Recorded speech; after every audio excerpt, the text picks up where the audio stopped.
मुकाबला किससे आपका, भाजपा या सपा? मुकाबले में मेरे टक्कर में कोई नहीं है। ये सवाल तो आपको सपा और भाजपा वालों से पूछना चाहिए था। इस 7 तारीख को उत्तरी विधानसभा में 6वां बटन इतना तेजी से दबने जा रहा है कि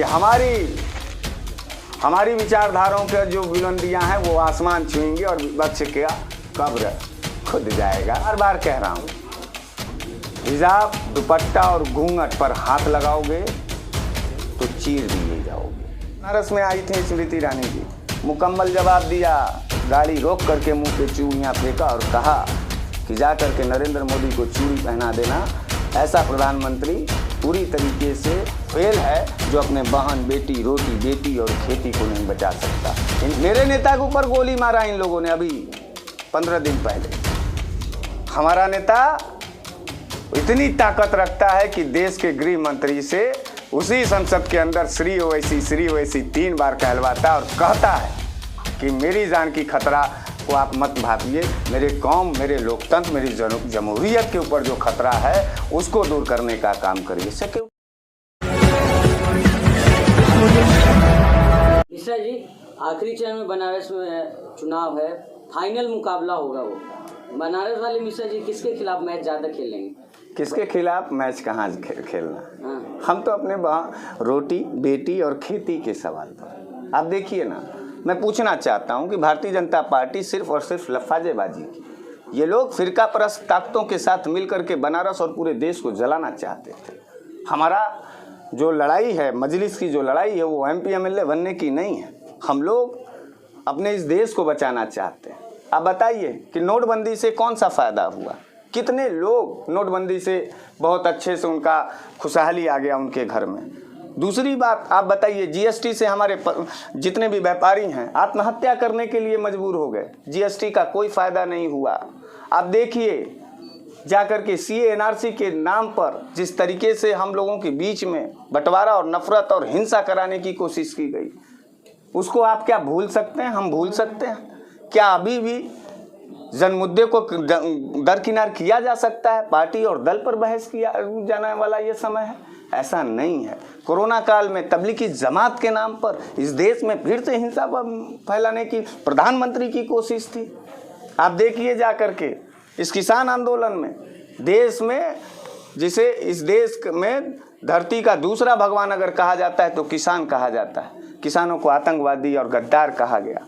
हमारे देश के नौजवान साथियों ने जिस तरीके से इस बात को सुन करके आंदोलन करने का काम किया, CA NRC और किसान आंदोलन के तहत उनके ऊपर UAPA लगाया गया, राष्ट्रद्रोह का मुकदमा लगाया गया।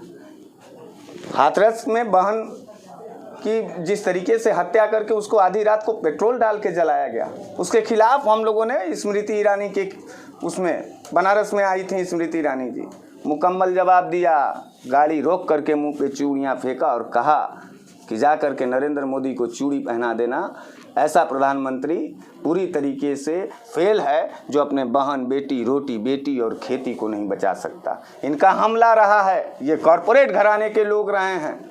और हमारे असद साहब, हमारी मजलिस और मैं खुद इस देश के अंदर मोहब्बत की बात चाहते हैं, शांति चाहते हैं, एकता चाहते हैं और नफ़रत के खिलाफ ये चुनाव है।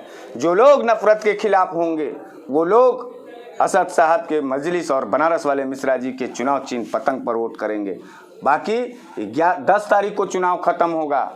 11 तारीख से फिर मजलिस पूरी ताकत के साथ विपक्ष की भूमिका में इसी बनारस के सड़कों से और लखनऊ तक का जो है यात्रा तय करेगा। और आप देखिएगा कि अगले 5 साल तक अगर विपक्ष की प्रमुख भूमिका कोई निभाएगा तो असद साहब, अब असद ओवैसी साहब के नेतृत्व में मजलिस निभाएगी, हम लोग निभाएंगे। हिजाब को लेकर के जो कर्नाटक से विवाद शुरू हुआ था, उसका इस्तेमाल जो है वो उत्तर प्रदेश की पॉलिटिक्स में भी हो रहा है। इसको आप कैसे टैकल करिएगा?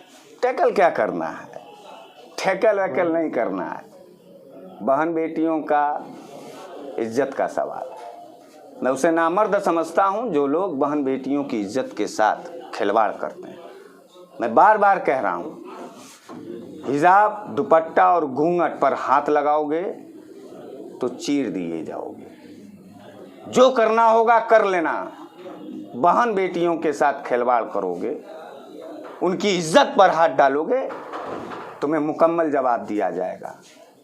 देश में कानून व्यवस्था पूरी तरीके से बर्बादी के कगार पर है। और वो बर्बादी का कगार का नज़ीर किसने पेश किया? अब देखिए, खुद प्रधानमंत्री नरेंद्र मोदी, योगी बाबा सिर्फ और सिर्फ दहशत का माहौल बना करके पुलिसिया तांडव के बल पर जुबान बंद करना चाहते थे, जिसके खिलाफ हम लोग लड़े हैं और लड़ेंगे। और आपको बता देना चाहता हूं कि 7 तारीख को उत्तरी विधानसभा में 6वां बटन इतना तेजी से दबने जा रहा है कि हमारी विचारधाराओं के जो बुलंदियां हैं वो आसमान छुएंगे और विपक्ष का कब्र खुद जाएगा, शमशान जाने वाले। मिश्रा जी, जैसा कि आप आंदोलनकारी नेता रहे हैं और सड़कों पर निरंतर आपके आंदोलन 2014 से चलते रहे हैं, तो क्या चुनाव के बाद भी आपके नेचर वही आंदोलनकारी रहेगा? क्यों विधायक बनने के बाद भी आप आंदोलन करेंगे या लखनऊ का दौरा करते रहेंगे जैसे कि सारे विधायक करते रहते हैं? क्यों चुनाव लड़ लेने के बाद परवर आ जाता है क्या आदमी? आंदोलन का नेता हूँ। ये सवाल आपको रविंद्र जायसवाल से करना चाहिए था, ये सवाल आपको अशफाक अहमद डब्लू से करना चाहिए था। ये सवाल मैंने इसीलिए किया कि वो लोग कारपोरेट हैं। हाँ, पहले नेता थे, अब कारपोरेट हो गए। बहुत बहुत धन्यवाद कि आपने इस बात को स्वीकार किया कि वो कारपोरेट कैंडिडेट है। और जब गरीब गुरबा का परिवार का लड़का जब सड़कों से निकल के सदन तक जाता है ना, तो उसको सड़क ही प्यारा नज़र आता है। और मेरा घर, मेरा जज्बात, मेरी ताकत सड़क से बनी है और मैं सड़क कभी छोड़ूंगा नहीं। मुकाबला किससे आपका, भाजपा या सपा? मुकाबले में मेरे टक्कर में कोई नहीं है। ये सवाल तो आपको सपा और भाजपा वालों से पूछना चाहिए था कि आपका मुकाबला किससे है। वो लोग तय वो कह रहे हैं, आपको काउंट ही नहीं कर रहे सर। हाँ ना, वो मुझे काउंटर इसलिए नहीं कर रहे हैं क्योंकि मैं सबसे ऊपर हूँ। उनके नज़र से ऊपर भी हमारा नंबर आ चुका है, इसलिए उनको दिखाई नहीं दे। छोटी आँख के लोग हैं, छोटी सोच के लोग। आत्मविश्वास है या फिर आप ओवर एक्साइटेड हैं? नहीं, ये आत्मविश्वास है। जनता का आक्रोश, जनता का जो साथ हमको मिल रहा है, उससे ये एहसास हो रहा है कि उत्तरी विधानसभा में बदलाव होने जा रहा है और मजलिस जीतने जा रही है। अब जनता के साथ बता रहे हैं, लेकिन जो सर्वे आ रहा है उसमें तो मजलिस कहीं नजर भी नहीं आ रही है। आपका सर्वे जो है कारपोरेट घराने के पैसे से चलता होगा, आप जमीन पर नहीं है। आपका सवाल ही ये बता दिया कि आप सिर्फ एसी का ऑफिस से निकले, कैमरा लिए और चले आए, डायरेक्ट बनारस वाले मिश्रा जी से सवाल कर लिए। सड़क पर निकलिए, थोड़ा देखिए, तब सवाल पूछिए, मज़ा आएगा।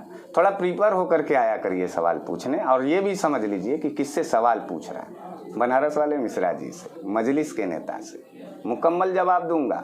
जरा सा भी लापरवाही बर्दाश्त करने वाला मैं नेता नहीं। मुद्दों पर सवाल पूछिए। ये क्रोध चुनाव लड़ रहा है, बार बार कह रहा हूँ कि 5 साल की जलालत चुनाव लड़ रही है, 5 साल की गाली चुनाव लड़ रही है।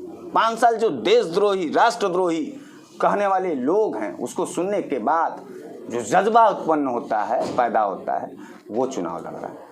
फालतू सवालें सपा वालों से। आखिरी सवाल, आप उत्तरी की जनता को क्या संदेश देना चाहेंगे हमारे माध्यम से? आई लव यू उत्तरी।